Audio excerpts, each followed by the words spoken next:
زکریا کاندھوی صاحب، انہوں نے ایک اور مولانا انعام الحسن صاحب کو جماعت کا سربراہ بنا دیا، باہمی رضامندی سے، سب کی مشاورت سے ان کو اس کا سربراہ بنا دیا گیا۔ ان کی موجودگی میں پھر اس جماعت نے بہت الحمدللہ بہت ترقی کی، اور بیرون ممالک بھی وفود جانے لگے تبلیغ کے سلسلے میں۔ پوری دنیا میں مختلف ملکوں میں جاتے لوگ تبلیغ کا سلسلہ کرتے، تو پوری دنیا میں یہ سلسلہ پھیل گیا ماشاءاللہ۔ پھر 1993 میں انہوں نے ایک 10 رکنی شورا قائم کر دی مولانا انعام الحسن صاحب نے، کہ اگر میرا انتقال ہو جائے تو میرے بعد یہ شورا جو ہے اس کی مرضی کا امیر منتخب کریں یا شورائی جماعت کو لے کے چلے۔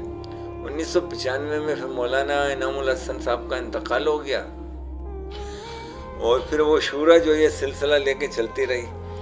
حاجی عبدالوہاب صاحب جو رائے منڈ کے سربراہ تھے، یہ مولانا الیاس کاندھوی صاحب کے شروع کے ساتھی تھے، اس وقت بالکل نوجوان تھے۔ یہ حاجی عبدالوہاب صاحب بھی اس میں شامل تھے، اور مولانا الیاس کاندھوی صاحب کے پڑپوتے سعد کاندھوی صاحب بھی اس شورا میں شامل تھے۔ پھر 1915 میں صرف اس کے 2 رکن بچے، 8 کا انتقال ہو گیا، سعد کاندھوی صاحب اور حاجی عبدالوہاب صاحب۔ تو سعد کاندھوی صاحب پھر انڈیا کا نظام سنبھالنے لگ گئے، اور حاجی عبدالوہاب یہاں کا پاکستان کا سنبھالنے لگے، اور کچھ عرصہ ہو گیا، وہ بھی اللہ تعالیٰ کو پیارے ہو گئے، انتقال ہو گیا۔ الحمدللہ اس کا کام چل رہا ہے بہت اچھے انداز میں۔ تو ہم سب کو مسلمانوں پہ بھی یہ فرض ہوتا ہے کہ جب ہماری مسجدوں میں جماعت آئیں گے تو ان کی خدمت کریں، ان کے کھانے کا انتظام کریں، جو چیز کی انہیں ضرورت ہے انہیں مہیا کریں، تاکہ ہم بھی اس نیک کام میں شامل ہو سکیں۔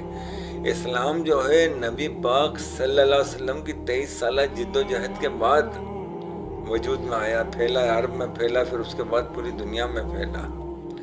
تو آج تو ہم نے آنکھ کھولی، اور مسلمان ملک میں، مسلمان گھرانے میں تو ہم اتنی اہمیت نہیں دیتے ہیں اس چیز کو، بس کلمہ پڑھ لیا ہم مسلمان تصور کر لیتے ہیں خود کو، جبکہ ایسا نہیں ہے۔ کہ اللہ تعالیٰ قرآن شریف میں فرماتا ہے کہ لوگوں اسلام میں پورے داخل ہو جاؤ، یہ نہیں کہ جو تمہیں چیز پسند ہے اس کو اپناؤ، اور جو پسند نہیں ہے اور وہ قرآن کے مطابق بھی ہو تو اسے تم دور رہو، اس طرح نہیں ہو سکتا ہے۔